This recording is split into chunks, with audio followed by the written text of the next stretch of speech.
उन 4 नवरात्रे में 2 नवरात्रे गुप्त माने गए और उसमें भी जो आषाढ़ महीने का जो नवरात्रा आता है, जो आज से प्रारंभ हुआ है, कहते हैं अगर कोई स्थिर होकर एकांत में बैठकर भगवान शंकर के नाम का मात्र संबोधन श्रवण कर लेता है, सुन ले, गुनगुना ले, शिव को याद कर ले, तो कहते हैं शिव और शक्ति की दोनों की कृपा उसके ऊपर बनी ही रहती है।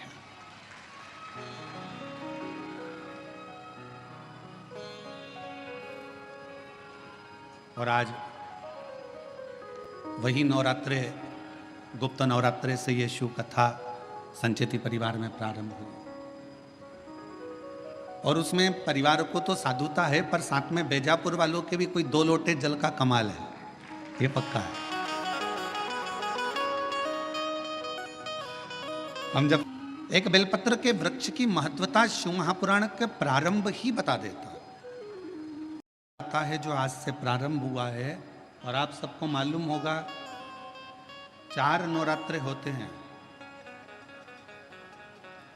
उन 4 नवरात्रे में 2 नवरात्रे गुप्त माने गए और उसमें भी जो आषाढ़ महीने का जो नवरात्रा आता है, जो आज से प्रारंभ हुआ है, कहते हैं अगर कोई स्थिर होकर एकांत में बैठकर भगवान शंकर के नाम का मात्र संबोधन श्रवण कर लेता है, सुन ले, गुनगुना ले, शिव को याद कर ले, तो कहते हैं शिव और शक्ति की दोनों की कृपा उसके ऊपर बनी ही रहती है। देंगे आज से नवरात्रे प्रारंभ हुए हैं, 9 दिन तक। ये गुप्त नवरात्रे के 9 दिन, अगर आपको ऐसा लगता है कि शिवजी आप बाबा मेरी नहीं सुन रहा, बहुत संघर्ष का जीवन चल रहा है, बहुत परेशानी का जीवन चल रहा है, बहुत कष्ट का जीवन चल रहा है और कोई मंजिल, कोई राह, कोई मार्ग दिख ही नहीं रहा, तुम्हारा कैसा भी दुख है, जो आज गुप्त नवरात्रे प्रारंभ हुए हैं 26 तारीख से, 26 जून से, आज से 9 दिन तक का एक नियम ले लो गुप्त नवरात्रे में कि मुझे शिवजी के मंदिर में अशोक सुंदरी वाली जगह पर एक बेलपत्र माँ हेमवती माता के नाम से, कौन सी माता? हेमवती, माँ हेमवती के नाम से एक बेलपत्र अशोक सुंदरी वाली जगह पर समर्पित करूंगी। 9 दिन का एक नियम धारण करो और 12वें या 15वें दिन आप देखिए आपका जो दुख है मेरा बाबा उसको काट कर ही रहे। गुप्त नवरात्रे जो आज से प्रारंभ हुए हैं, गुप्त नवरात्रे जो आषाढ़ महीने का ये गुप्त नवरात्रा है, इस नवरात्रे में हेमवती माता का स्मरण करना, एक बेलपत्र का पूजन करना, या एक बेलपत्र के वृक्ष के नीचे आप 9 दिन तक भी, अगर मंदिर तक भी नहीं जा सकते, मंदिर में आप बेलपत्र रखने नहीं जा सकते, तो आपके घर के आंगन में, द्वारे पर, बगीचे में, आपके घर के आंगन में, द्वारे पर, बगीचे में, आपके घर के पास अगर कोई बेलपत्र का पौधा है, वृक्ष है, उस बेलपत्र के वृक्ष के सामने एक बेलपत्र का पत्ता रखकर भी अगर आप उस पर जल चढ़ा रहे हैं या पूजन कर रहे हैं हेमवती माता के नाम से, तो उसका फल आपको मिलेगा। और मान लो बेलपत्र का वृक्ष भी नहीं है, हम मंदिर भी नहीं जा सकते, हम कहीं नहीं जा सकते, घर से बाहर कैसे निकलें, पानी तेज है, जलवृष्टि हो रही है, बहुत सा पानी है, तो क्या करें? अपने घर में जो शिवलिंग है, तुम्हारे घर में अगर जो शिवलिंग है, तुम्हारे घर में जो शिवलिंग विराजमान है, उसी शिवलिंग के साक्षी में, सम्मुख में भी अगर हेमवती माता का नाम लेकर अगर एक बेलपत्र समर्पित करोगे 9 दिवस तक, तो उसका फल मिलेगा जरूर, उसका फल मिलेगा। फिर से बोलो, कौन माता? हेमवती माता। कौन है ये? शिव महापुराण की कथा कहती है, जब माता पार्वती जी हिमालय राज के घर में प्रगटी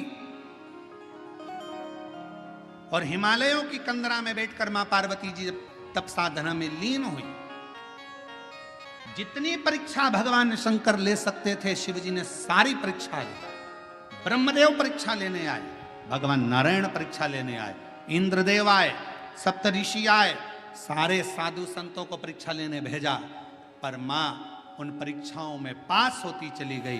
तब भगवान शंकर ने दर्शन देकर कहा, पार्वती आज से तुम्हारा नाम हेमवती रहेगा। सुनो पार्वती, तुम्हारे इस नाम की आराधना जो तुम्हारे गुप्त स्वरूप में करेगा उसको मनवांचित फल की प्राप्ति हो जाएगी। और वो फल, आज कथा अगर प्रारंभ हुई है और आप लोगों को मौका मिला है तो इस कथा का स्मरण अपने जीवन में जरूर करें। क्या पता भोलेनाथ जी ने बेजापुर वालों पर भारी कृपा करी है, बहुत बड़ी कृपा करी, जो नवरात्र में कथा मिली और आप लोगों को ये कथा का चरित्र श्रवण करने को पहले दिन ही मिल गया। बीच में मिलते तो 2-3 दिन निकल गए होते। 2 गुप्त नवरात्रे होते हैं, थोड़ा ध्यान देंगे। 2 गुप्त नवरात्रे होते हैं। एक गुप्त नवरात्रा यही माघ के महीने में आता है। श्रृंगी ऋषि ने इस गुप्त नवरात्रे का बड़ा वर्णन किया। श्रृंगी बाबा ने इस गुप्त नवरात्रे के बारे में बहुत कुछ बताया, बहुत कुछ। श्रृंगी बाबा गुप्त नवरात्रे के लिए कहते हैं कि अगर इस गुप्त नवरात्रे के अंतर्गत 9 लाल फूल,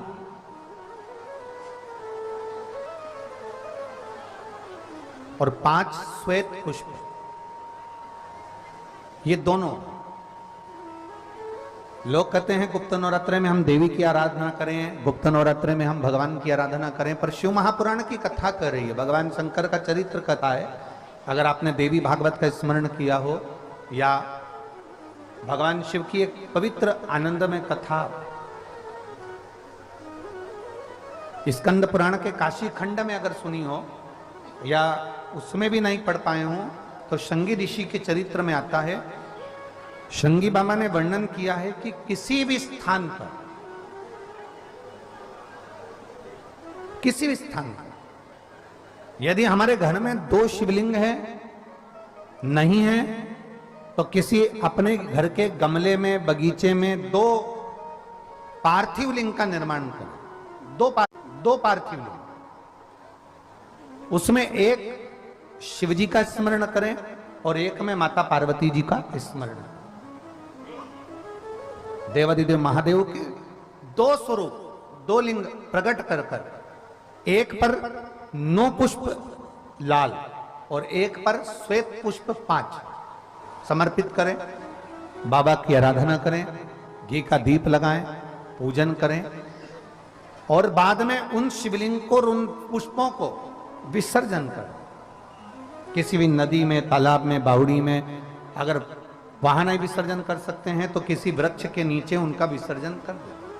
पर ये नवरात्रे, ये जो गुप्त नवरात्रे हैं, इस माघ महीने में जो गुप्त नवरात्रे आती है, इसी के अंतर्गत इसका पूजन है। एक बार हमने पहले वर्णन किया था, जिसके यहाँ संतान नहीं होती उसके लिए भी पहले इस माघ महीने में जो गुप्त नवरात्रे आते हैं उसका स्मरण कराया था। कैलाशी अविनाशी है शिव, शिव तत्व का है। आप जिस भाव से, जिस भाव से आप भगवान को रिझाते हो, भगवान उस भाव से अपने भक्तों के करीब पहुंचता है।